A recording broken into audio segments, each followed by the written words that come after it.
In 2025, misinformation is our worst enemy in the fight against preventable diseases. Texas has reported 163 confirmed measles cases, mostly affecting patients from around the ages of 5 to 17.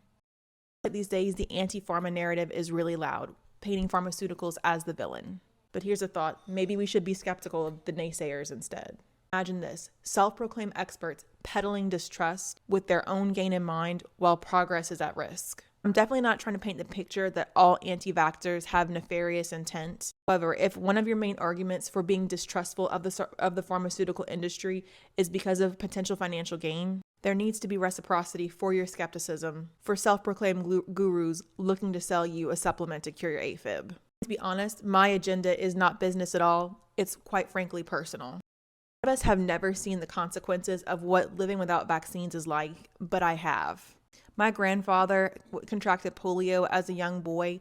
It nearly took his life, and ever since he has walked with a limp. I want to fast forward to about 3 days ago. My mom, who has been battling cancer of her immune system, first big bit of news in a year, she's on the road to remission. After the good news, I really couldn't relax still. Got the good news, we were sitting in her oncologist's office in Texas, and all I could think about is how vulnerable she is right now. Every measles outbreak is a stark reminder of the progress that we are losing. Perhaps you've seen the rise in these cases, disrupting lives and endangering the vulnerable, like young children and the immunocompromised.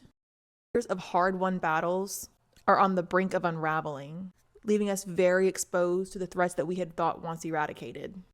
I genuinely care about this conversation being had, so please no shaming people in the comments. Want to help, and in order to help, you can't shame someone into changing their mind. That's very rare that that's ever productive. A very common phrase that I hear from anti-vaxxers is do your own research.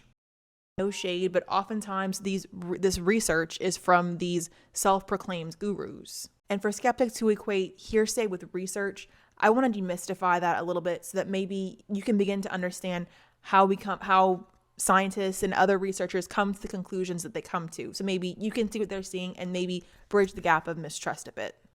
Randomized control studies are the gold standard, separating genuine effect from placebo. Cohort studies track groups over a long period of time to find links to different diseases.